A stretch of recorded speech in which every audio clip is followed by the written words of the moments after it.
வணக்கம். Welcome to கதை திரட்டு audio books. இந்த வீடியோவில் நம்ம என்ன கதை கேட்க போகிறோம்னா, அது ஒரு அழகிய நிலா காலம் கதையின் 8வது பகுதி.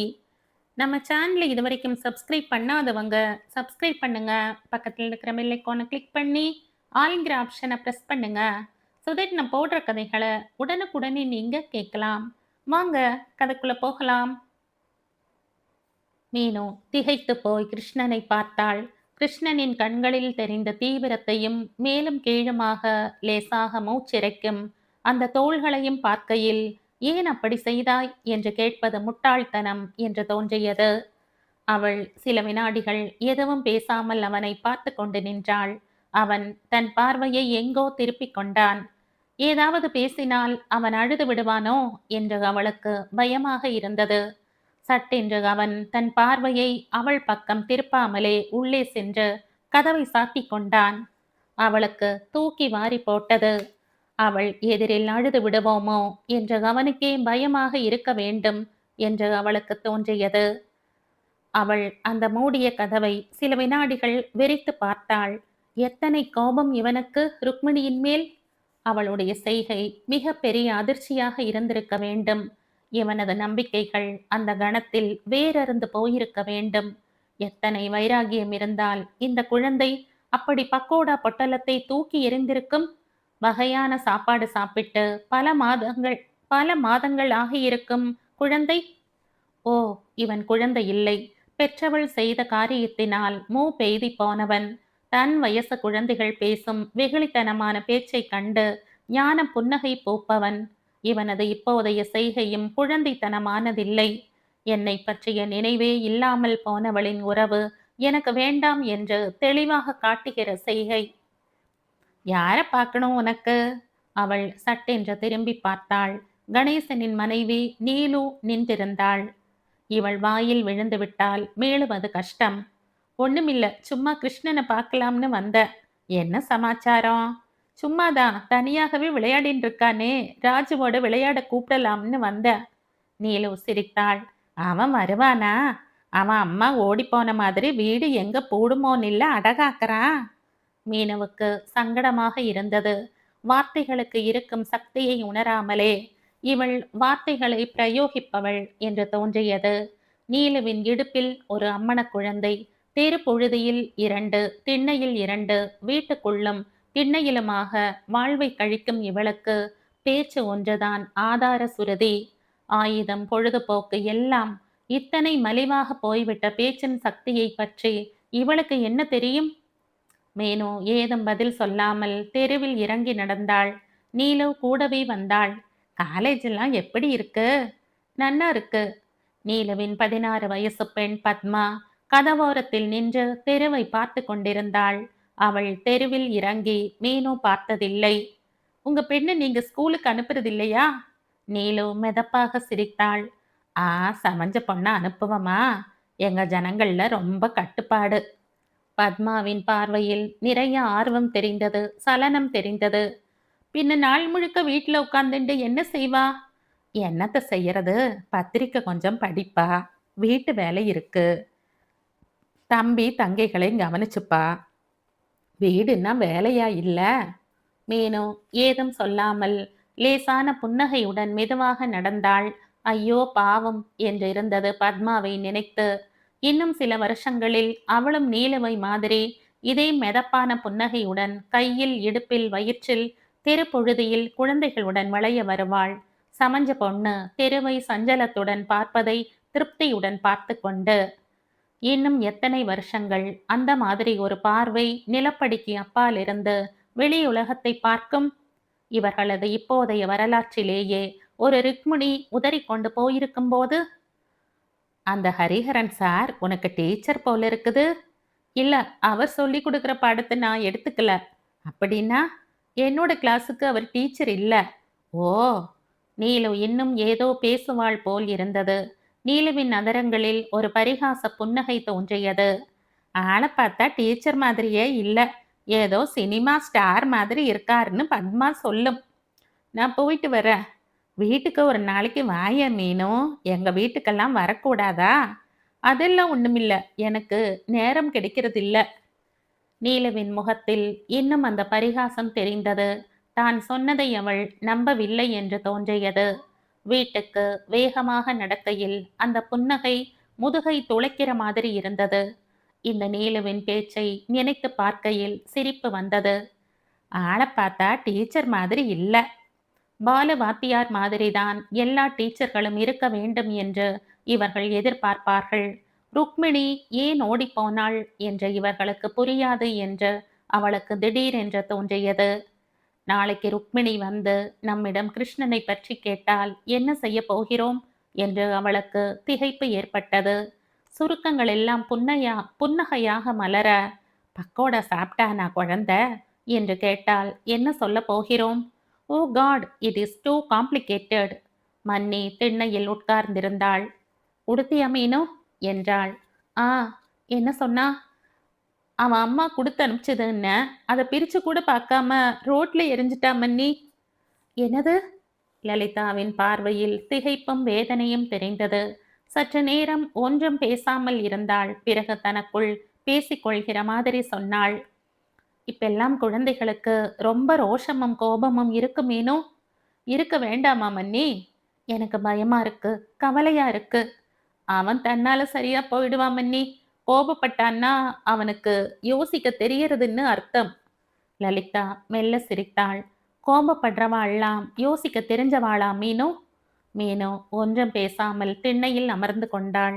கோபம் கூட சரியான காரணத்துக்குத்தான் வரவேண்டும் என்று தோன்றியது.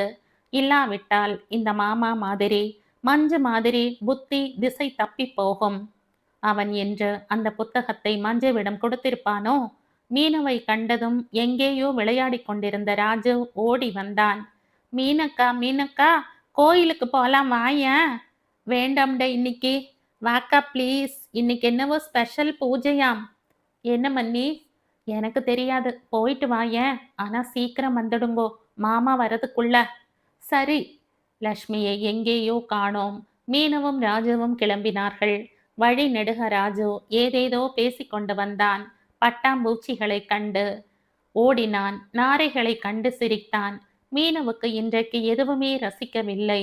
இன்னும் புரியாத சோகத்தில் மனசு தனியாக நின்றது. எதிலும் ஒட்டாமல் துக்கித்தது. பின்னால் யாரோ நடந்து வருகிற சத்தம் கேட்டது. அவள் வழி விடுவதற்காக நகர்ந்தாள். நடக்கிற போது அந்தண்ட இந்தண்ட பார்க்கிற வழக்கமே கிடையாதோ? ஹரிஹரனின் குரலை கேட்டதும் மனசு வெகு வேகமாக அடித்து கொண்டது. அவள் புறப்படுவதை பார்த்துவிட்டுத்தான் அவன் கிளம்பி இருக்க வேண்டும் என்கிற உணர்வு கன்னங்களில் சிவப்பை ஏற்றியது. அவள் புன்னகையுடன் அவனை பார்த்தாள். பார்ப்பேனே, ஆனா மனுஷால பார்க்கிற வழக்கம் இல்ல. செடிகளை, பட்சிகளை, மரங்களை பார்ப்பேன். எத்தனை அதிர்ஷ்டம் செஞ்சிருக்கு அதெல்லாம். அவள் திடீரென்று சிரித்தாள். அந்த பெண் சொன்னது சரிதான். எந்த பெண்? கணேசனின் பெண். என்ன சொன்னா? உங்களை பார்த்தா டீச்சர் மாதிரியே இல்லையாம், சினிமா ஸ்டார் மாதிரி இருக்காம். உங்க பேச்சும் சினிமா ஸ்டைலா தான் இருக்கு. அவன் சிரித்தான். இந்த பசுமையும் அதுக்கு நடுவுல ஒரு அழகான பெண்ணையும் பார்த்தா கவிதை வருது மனசுல மீனோ. அவளுக்குள் சட்டென்ற ஒரு பிரவாகம் கிளம்பியது. அவள் ராஜு எங்கே இருக்கிறான் என்று தேடுகிற பாவனை செய்தாள். பாட்டனி லெக்சரர் இல்லையோ நீங்க?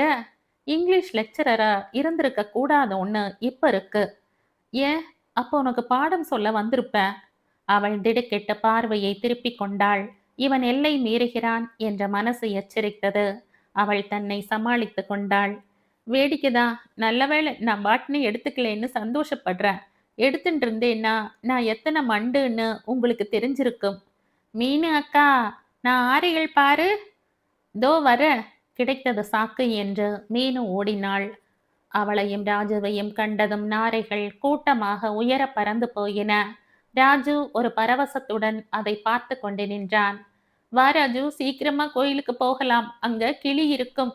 சரி, ஓடலாமா? ஓ. அவள் சின்ன பெண்ணை போல் அவனுடன் ஓடினாள். திடீரென்று 2 நாட்களாக மனசில் மண்டியிருந்த சோகம் விலகி போன மாதிரி இருந்தது.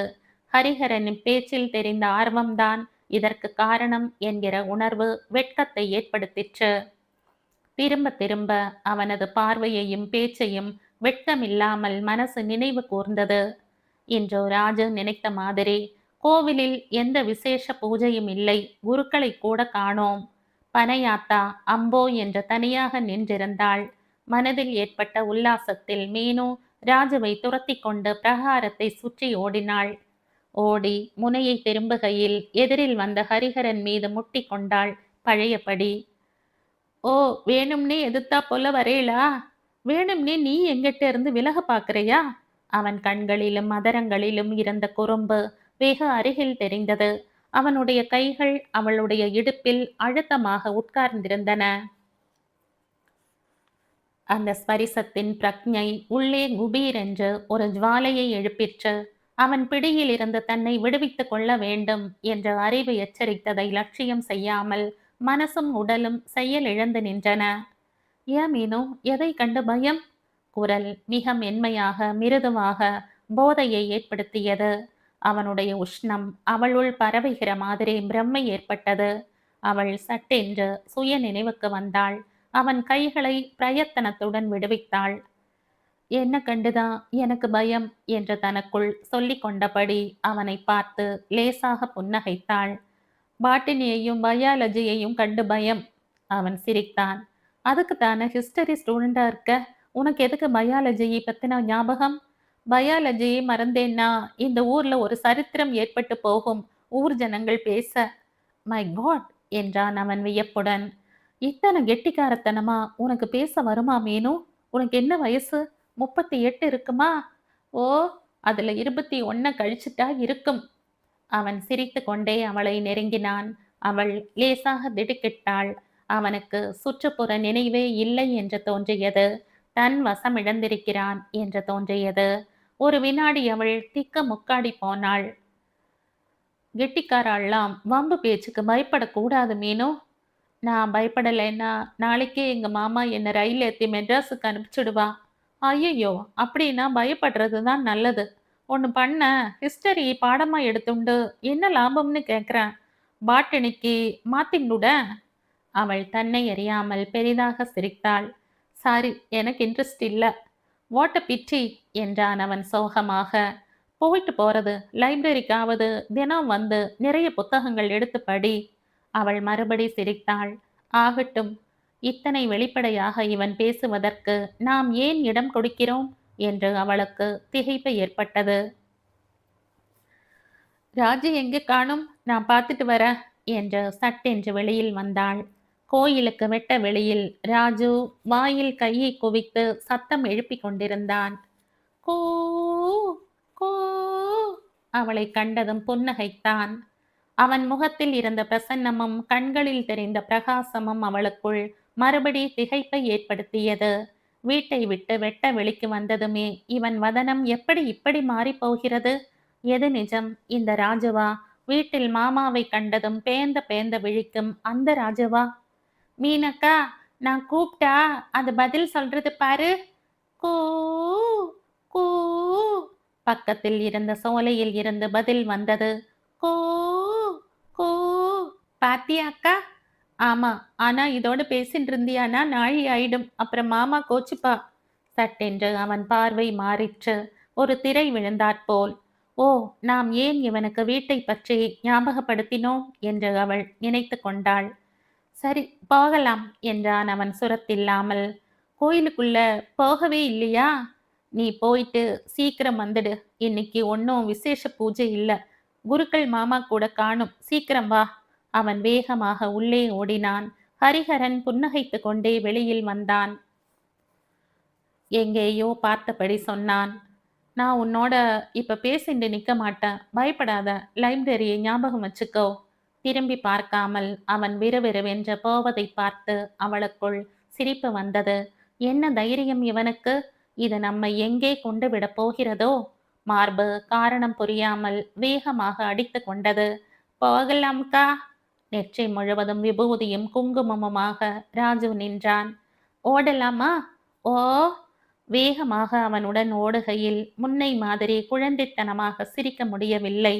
மனசில் புதிதாக ஒரு கள்ளத்தனம் புகுந்த மாதிரி இருந்தது. சஞ்சலம் ஏற்பட்ட மாதிரி இருந்தது. அவர்கள் ஓடும்போது ஹரிஹரனை தாண்டி கொண்டு ஓடினார்கள்.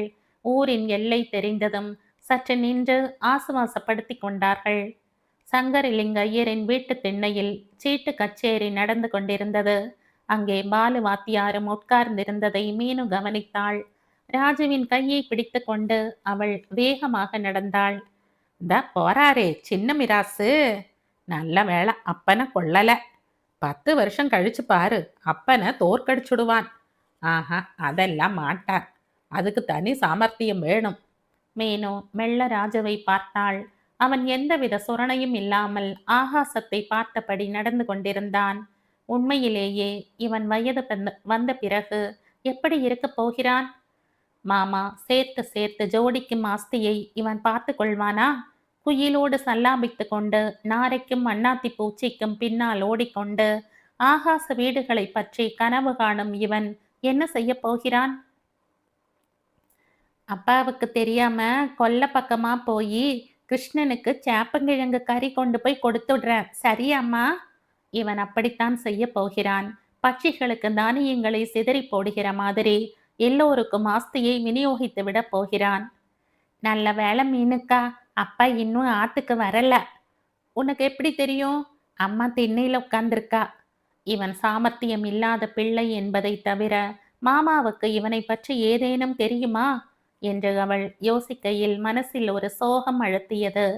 மன்னியின் முகத்தில் வழக்கமான மந்தகாசம் தெரிந்தது. அவர்களை பார்த்ததும் அதிகரித்தது. சட்டென்று மனசில் இருந்த சோகம் எல்லாம் இறக்கை கட்டிக்கொண்டு பறந்து போனாற்போல் இருந்தது மீனுவுக்கு. ஹரிஹரனின் ஞாபகம் சம்பந்தமில்லாமல் வந்து கன்னங்களில் சூடேறிற்று. என்ன, இன்னைக்கு முகத்தில் என்னவோ புதுசா தெரியறதே. அவளுக்கு தூக்கி வாரி போட்டது. என்ன தெரியறது?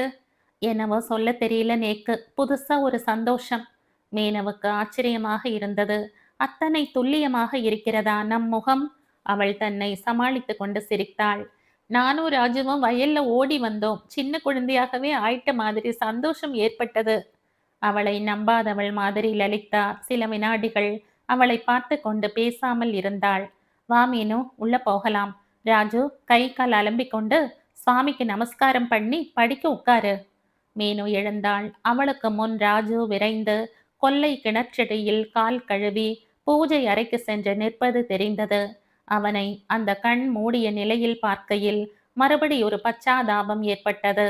அவள் அவசரமாக கால் கழுவி கொள்ள சென்றாள். லலிதா கொல்லை குரட்டில் உட்கார்ந்திருந்தாள். என்ன மன்னி? ஒரு சமாச்சாரம், இங்க வா. என்ன? சங்கரலிங்கையர் ஆத்து நிலங்களை மாமா அவளுக்கு திருப்பி கொடுத்துட்டார். மீனவுக்கு தூக்கி வாரி போட்டது. எப்படி? பஞ்சாயத்தை கூட்டிடுவோம்னு எல்லாரும் சொல்லியிருப்பா போலிருக்கு. எப்படியோ தான் வாங்கின்ற விலைக்கே கொடுத்துட்டாளாம். சங்கரலிங்க ஐயர் வீட்டு திண்ணையில் அதனால்தான் இன்று இத்தனை உற்சாகம். அவர்கள் பேசியது நினைவுக்கு வந்ததும் அவர்களுக்கு மாமாவின் மேல் ஏற்பட்ட கோபம் இன்னும் குறையவில்லை என்று தோன்றியது. அல்லது நிலத்தை மீட்டுவிட்ட திமிரில் பேசினார்களா? லலிதாவின் முகத்தில் ஒரு நிம்மதி தெரிந்தது. இப்பதான் மனசுக்கு சமாதானமாச்சு மீனு.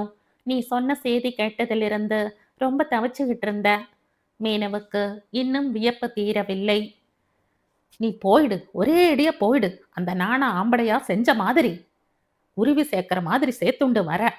மாமாவுக்கு மனசு எப்படி மாறிற்று? பஞ்சாயத்துக்காரர்களுக்காக பயந்திருப்பாரா? மன்னியின் உபதேசம் மனசை இழக்கி இருக்குமா?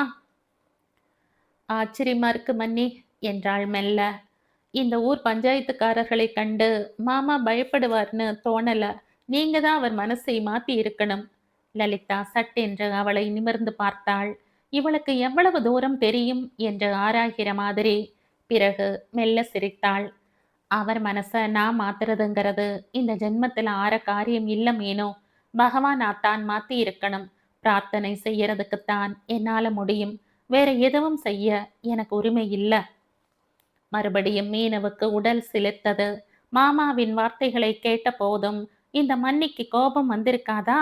சி, என்ன மனுஷன் நீ என்கிற வெறுப்பு தோன்றி இருக்காதா?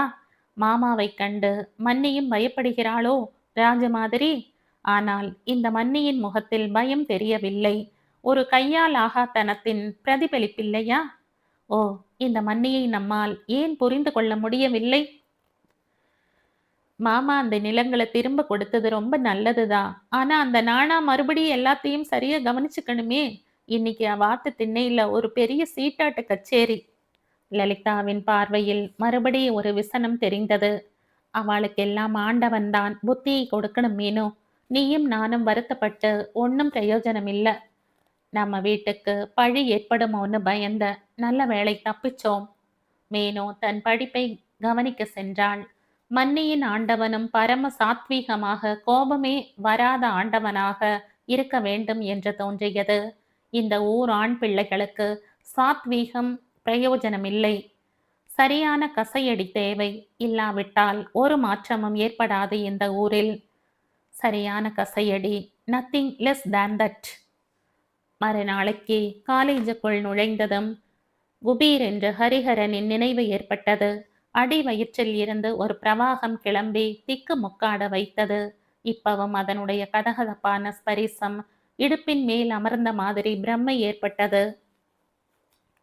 அவள் சட்டென்று தன்னை சமாளித்துக் கொண்டாள். நமக்கு என்ன நேர்ந்து விட்டது? தூ! எந்த பாடத்திலும் கவனம் செல்லவில்லை. திரும்ப திரும்ப அந்த பார்வையும் சிரிப்பும் அந்த பிடியும். ஓ, லைப்ரரிய மறக்காத. அவள் மணி யோசைக்காக காத்திருந்து விட்டு புன்னகைத்து கொண்டு எழுந்தாள். எனக்கு முக்கியமான புஸ்தகம் வேணும், அதுக்குத்தான் லைப்ரரிக்கு போறேன் என்று தனக்குள் சொல்லிக் கொண்டாள். லைப்ரரியில் யாருமே இல்லை. லைப்ரேரியன் ஸ்தானத்தில் ஹரிஹரன் உட்கார்ந்திருந்தான். அவளை பார்த்ததும் பளிச்சென்று சிரித்தான். லைப்ரேரியன் வெளியில போயிருக்கார். என்கிட்ட லைப்ரரியை ஒப்படைச்சிட்டு உனக்கு என்ன புஸ்தகம் வேணும்? அந்த சிரிப்பையும் குறும்பையும் பார்த்த வினாடி அதில் இன்னமும் தன் மனசை ஏமாற்றுவது சாத்தியமில்லை என்று அவள் உணர்ந்து கொண்டாள். அந்த கண்களில் தெரிந்த குறும்பை பார்க்கையில் இவன் வேண்டுமென்றே அந்த லைப்ரேரியனை வெளியே அனுப்பியிருப்பான் என்று மீனுவுக்கு தோன்றியது. அவள் லேசாக புன்னகைத்தாள். நான் தேடி எடுத்துக்கிறேன், தேங்க்ஸ். அவன் கூடவே எழுந்தான். இத்தனை பெரிய புஸ்தக கும்பல்ல தனியா தேடுறதாவது நானும் கூட தேடுறேன். அவள் தன் சிரிப்பை கட்டுப்படுத்தி கொண்டு புத்தக அலமாரிக்கு நகர்ந்தாள். அவன் கூடவே நடந்தான். நீங்க சிரமப்படுத்திக்க வேண்டாம் ப்ளீஸ். நான் கூட இருந்தா உனக்கு சிரமமா இருக்கா மீனு? இதற்கு என்ன பதில் சொல்வது என்று அவள் திகைத்தாள். இவனது அத்துமீறலை தடுக்க ஏன் முடியவில்லை? ப்ளீஸ் வழி விடுங்கோ, யாராவது பார்த்துட்டு போறா. யாராவது பார்த்து விடுறதுக்கு முன்னாடி ஒரு விஷயம் சொல்லிவிடட்டுமா? வேண்டாம் வேண்டாம், எந்த விஷயமும் எனக்கு தெரிய வேண்டாம். என்ன விஷயமாக இருக்கும் என்று மனசு குடைகையில் அவள் அலமாரிக்கு விரைந்தாள். இந்த காலேஜில் உன்னையும் என்னையும் தவிர எவனும் லைப்ரரிக்கு வர மாட்டான். அவள் அவன் பேச்சை சட்டை செய்யாமல் புத்தகங்களை ஆராய்கிற மாதிரி பாவனை செய்தாள். கன்னங்கள் சூடேறி போனதையும் மார்பு படபடப்பதையும் நினைத்து வெட்கம் ஏற்பட்டது. மேலிருந்து ஒரு புத்தகத்தை எடுக்க கை நீட்டுகையில் அவனுடைய கை அவளுடைய கையின் மேல் அமர்ந்தது. என்ன விஷயம்னு சொல்லட்டுமா? நீ இன்னைக்கு ரொம்ப அழகா இருக்க. அவளுடைய முகம் சிவந்தது. சரேல் என்று அவள் தன் கையை விலக்கி கொண்டாள். ஒரு லெக்சரர் ஒரு ஸ்டூடெண்ட் கிட்ட இந்த மாதிரி பேசுறது கண்ணியமான காரியம் இல்ல மிஸ்டர் ஹரிஹரன். அவன் முகம் சட்டென்று தொங்கி போயிற்று. ஓ, நீ என்ன தப்பா எடுத்துக்க கூடாது மீனு. நான் போக்கிரித்தனமா எதுவும் உன்கிட்ட பேச வரல. என் மனசுல உண்மையா உன்னை பத்தி தோன்ற நெருக்கத்தை சொல்ல பாக்குறேன். ரொம்ப நாளாவே தோணி போன நெருக்கம் அது. நீ என் ஸ்டூடெண்ட்னு யார் சொன்னது? ஸ்டூடெண்டா இருந்தா தான் என்ன பிரியம் வைக்க கூடாதுன்னு ரூல் இருக்கா? பிரியம், நெருக்கம், இவன் நிஜத்தை தான் சொல்கிறானா? அவள் முகம் சிவந்து போயிற்று. மனசு வேக வேகமாக அடித்து கொண்டது. தயவு செஞ்சு என்னை குழப்பாதீங்கோ. எனக்கு இதிலெல்லாம் நம்பிக்கை இல்லை. அவள் கையை அவன் மறுபடி பற்றினான். உன்னை நான் நம்ப வைக்கிற மீனு. இனம் புரியாத கலக்கம் நெஞ்சில் ஏறியது. கண்களில் நீர் தழும்பிவிடும் போல் இருந்தது. இவன் கன்னத்தில் ஒரு அறை விடாமல் நாம் ஏன் நிற்கிறோம்? நமக்கு ஏன் கோபம் வரமாட்டேன் என்கிறது? நான் வெறும் விளையாட்டு பேச்சு பேசல மீனு. என்னை நீ நம்பணும். எந்த பெண்ணும் என் மனசு இப்படி நிறைச்சதில்ல. அவளுக்கு திடீர் என்று சிரிக்க வேண்டும் போல் இருந்தது. எத்தனை பெரிய ஒரு அசம்பாவிதத்தில் தான் மாட்டிக்கொண்டிருக்கிறோம் என்று தோன்றியது. ஏதோ அரவம் கேட்டு இருவரும் திரும்பி பார்த்தார்கள். பாலு வாத்தியார் அவர்களையே பார்த்தபடி நின்றிருந்தார். அவளுக்கு தூக்கி வாரி போட்டது. அவர் இங்கே இங்கே வந்தார். ஹரிஹரன் சட்டென்று விலகி நின்றான். வெகு சரளமாக சிரித்தான். ஹலோ, நமஸ்காரம் சார். எங்க இந்த பக்கம்? பாலு வாத்தியார் நேராக யாரையும் பார்க்காமல் பதில் சொன்னார். லைப்ரரியா இல்லையா? இல்ல, வெளியில போயிருக்கார். உங்களுக்கு என்ன வேணும்னு சொல்லுங்கோ. லைப்ரரியன் ஒரு புஸ்தகம் தரேனார். நான் நாளைக்கு வரேன். ஹரிஹரன் ஏதோ சொல்ல வாயை திறந்தான். அவர் திரும்பியே பார்க்காமல் விறுவிறுவென்று வெளியில் நடந்து போனார். மீனுவின் கண்களில் பீதி தெரிந்தது. ஹரிஹரன் அவளை பார்த்து மென்மையாக சிரித்தான். என்ன மீனு அப்படி பார்க்கற? மீனு பதிலே சொல்லாமல் கண்களில் இருந்த பீதி குறையாமல் லைப்ரரியை விட்டு வெளியேறினாள். மறுபடி வகுப்பில் போய் உட்கார்ந்த போது கைகளில் நடுக்கம் ஏற்பட்டது. இந்த பாலு வாத்தியார் அக்ரஹாரம் பூராவும் டங்கோரா போடப் போகிறார். கண்ணும் காதும் மூக்கும் வைத்து கதை கட்டப் போகிறார். அவரை பற்றி அவளுக்கு அதிகம் தெரியாது என்றாலும் வேறு எந்த விதமாகவும் அவர் நடந்து கொள்வார் என்று தோன்றவில்லை. தினமும் சீட்டாட்ட கச்சேரிக்கு போகும்போது வாயை மூடிக்கொண்டு உட்கார்ந்திருக்க போகிறாரா? அதுவும் அவர் வசிக்கும் அக்ரஹாரத்தை சேர்ந்த 2 பேரை பற்றின விஷயம் என்றால் சும்மா இருப்பாரா? மற்றவர்களை பற்றி பேசும்போது சொந்த பிரச்சனைகள் ஞாபகம் இருக்குமா? உன்னுடைய பவிஷு எங்களுக்கு தெரியாதா என்று யாரும் கேட்கப் போவதில்லை இவரை. ஊர் ஜனங்களுக்கு அன்றைய விஷயம்தான் முக்கியம். அது யார் மூலமாக வந்தாலும் அவர்களுக்கு அக்கறை இல்லை. இனிமேல் ஹரிஹரன் இருக்கும் பக்கமே திரும்பக்கூடாது என்று அவள் தீர்மானித்து கொண்டாள். அது சாத்தியமா என்ற கூடவே திகைப்பு ஏற்பட்டது. இந்த மனசுக்கு என்னவோ கிறுக்கு பிடித்திருக்கிறதே, அதை நாம் அடக்க வேண்டும் என்ற முற்படுகையிலேயே அவன் பார்க்க மாட்டானா, பேச மாட்டானா என்று ஏங்குகிறதே. யார் அ ஃபூல் என்று அவள் தனக்குள் சொல்லிக் கொண்டாள். எ டெரிபிள் ஃபூல். உனக்கும் மற்ற பெண்களுக்கும் ஏதும் வித்தியாசமில்லை. அவர்கள் எல்லாம் வாயை மூடிக்கொண்டு சிலந்தி கூடுகளில் மாட்டிக்கொள்கிறார்கள். நீ பெரிய லட்சியங்களை பற்றி பிதற்றிக் கொண்டே சிலந்தி கூட்டுக்குள் நுழையப் போகிறாய். உன்னுடைய நிலைதான் அதிகம் பரிதாபமானது. அவள் சட்டென்று தன்னை உலுக்கிக் கொண்டாள். யாருக்கோ பதில் சொல்கிற மாதிரி. நான் அப்படி இருக்க மாட்டேன். அத்தனை அசடாக போக மாட்டேன். என்னுடைய லட்சியங்கள் வேறு, கனவுகள் வேறு. மாலையில் பஸ் ஸ்டாண்டுக்கு விரைகையில் மனசில் இனம் புரியாத சோர்வு ஏற்பட்டிருந்தது. இன்றைக்கு யாருடனும் எந்த பேச்சும் வைத்து கொள்ள வேண்டாம் என்று தோன்றியது. அவள் விறுவிறுவென்று சுற்றம் முற்றம் பார்க்காமல் நடந்தாள். மீனோ, மீனோ! ஓ, ருக்மிணியின் குரல். அவள் ஆயாசத்துடன் திரும்பினாள். ருக்மிணியின் முகத்தில் ஒரு மலர்ச்சி தெரிந்தது. கையில் இன்றைக்கும் ஒரு பொட்டலம் நேற்றை விட பெரியதாய். சட்டென்ற ஒரு துயரம் மனசை அழுத்திற்று. இவளிடம் என்ன சொல்லப் போகிறோம்? பக்கோடா குடுத்தியா மீனு? சாப்பிட்டானா குழந்தை? அவள் சில வினாடிகள் பேசாமல் இருந்தாள். ருக்மிணியின் கண்களில் தெரிந்த ஆர்வம் மனதை என்னவோ செய்தது. மாமி, உங்க வீடு பக்கத்துல தான் இருக்கா? எனக்கு ரொம்ப தாகமா இருக்கு. வா, நீ வந்தியானா எனக்கு ரொம்ப சந்தோஷமா இருக்கும். நானா கூப்பிட முடியாம என்னவோ ஒன்று என் வாயை கட்டி போடுறது. மீனு ஒன்றும் பேசாமல் நடந்தாள். வீடு பஸ் ஸ்டாண்டுக்கு பக்கத்தில் தான் இருந்தது. பளிச்சென்று வசதியாக தெரிந்தது. அக்கம் பக்கத்து பெண்கள் ஒரு சுவாரஸ்யத்துடன் அவளை பார்த்தார்கள். ருக்மிணி யாரையும் ஏறிட்டு கூட பார்க்காமல் மீனவை உள்ளே அழைத்து போனாள். உள்ளே சிவப்பு சிமெண்ட் தரை தன் என்றிருந்தது. கூடத்தின் நடு மையத்தில் ஊஞ்சல் இருந்தது. உட்காரு, தீர்த்தம் கொண்டு வரேன்.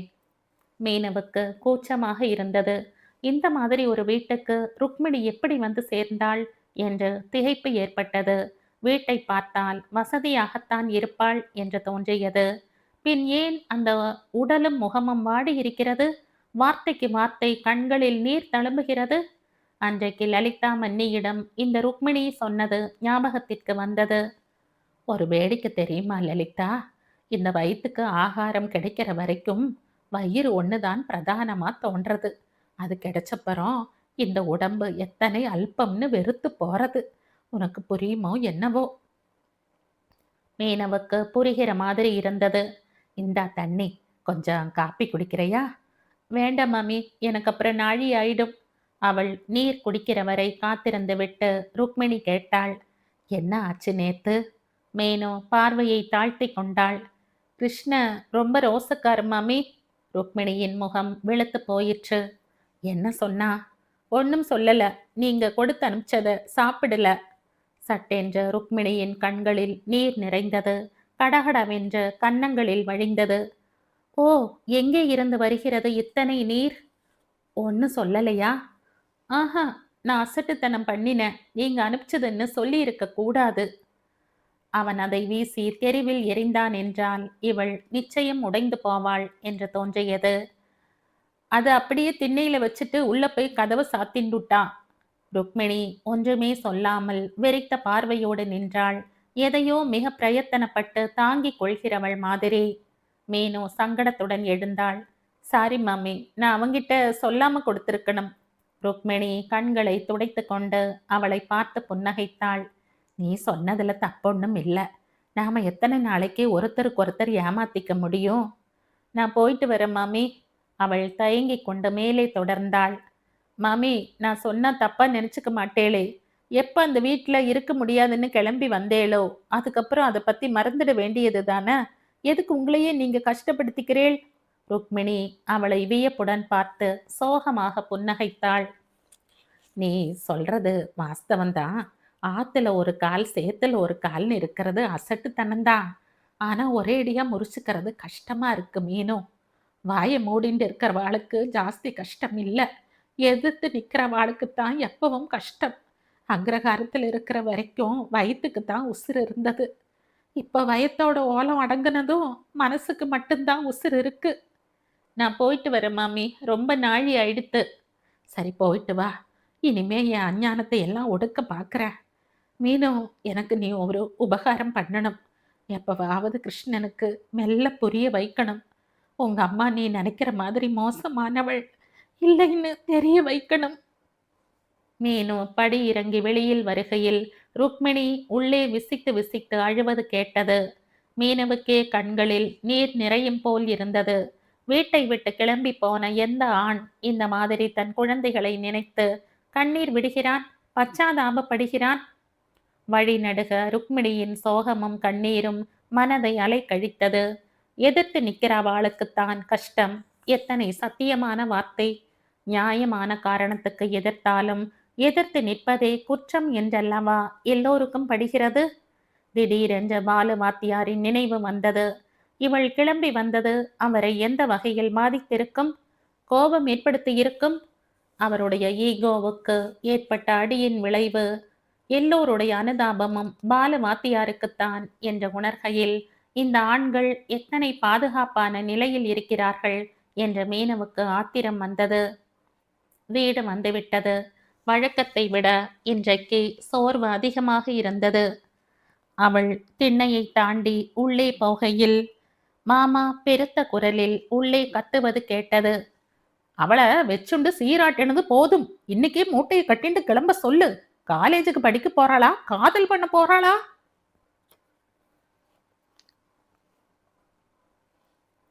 இந்த கதையின் தொடர்ச்சியை அடுத்த பதிவில் கேட்கலாம். நன்றி.